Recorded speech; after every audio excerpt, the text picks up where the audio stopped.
not asking for any comment other than our public speakers just made comment. The city has taken a position as of 3 weeks ago in support of one side or the other. I don't believe that is the case.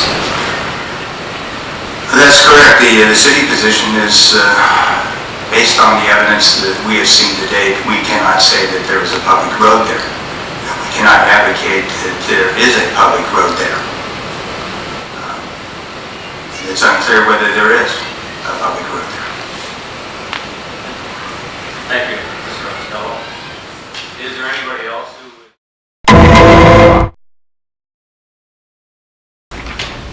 The Husos opposed the subdivision, and late in the process, they argued that the Summers Edition included the dedicated road, which is the issue before the court today.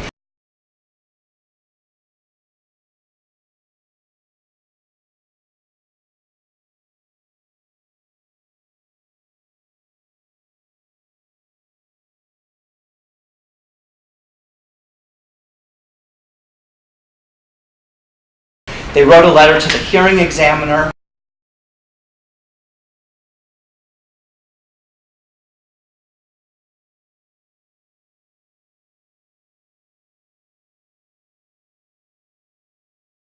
Phoenix's surveyor responded to that letter.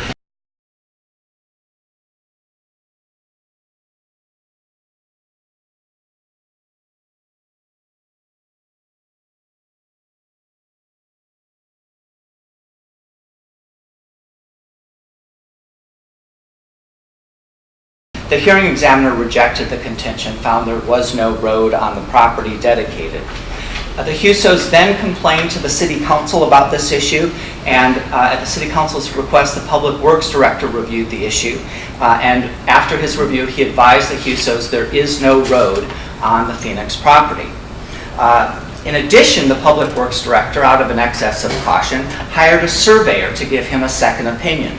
The surveyor also reached the same conclusion as the public works director. There is no road dedicated from the Summers Plat Edition. The city attorney also reviewed the document. He found no road. Nonetheless, this lawsuit was filed in June 2007.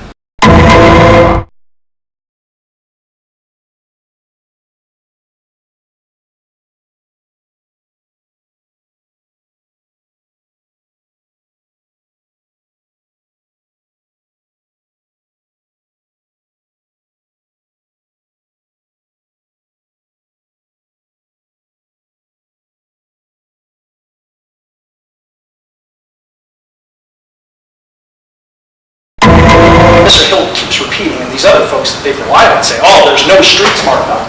Well, I beg to differ. The word street is right on there, and it goes about halfway across here. It says Northeast 205th Street. It's right on there, and it's well within the boundaries of the plat.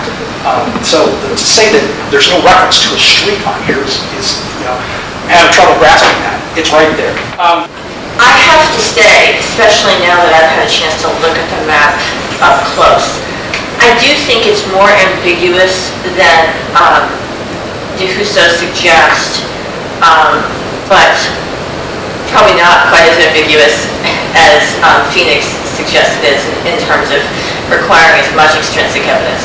But I think that in order to really decide what this plat shows, there needs to be evidence as to, for example, what Mr. Roop, who made the map, thought he was drawing at the time, and thank goodness he's still around to answer that question. To the record, a letter that Mr. Roopstella wrote, Michael Dutt, who's our attorney, so I do waive my attorney-client privilege.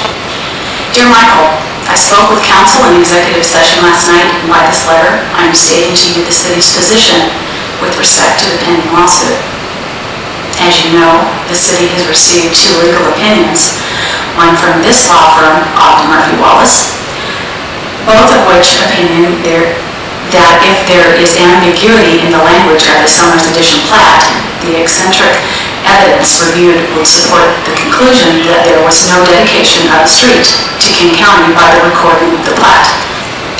The city is unable, on the basis of the evidence it has reviewed to date, to support your client's claim that the putative 205th Street is a dedicated street. When served with an amended complaint, the city will make a good faith denial of any claim that there is a dedicated street and will deny any liability to your clients.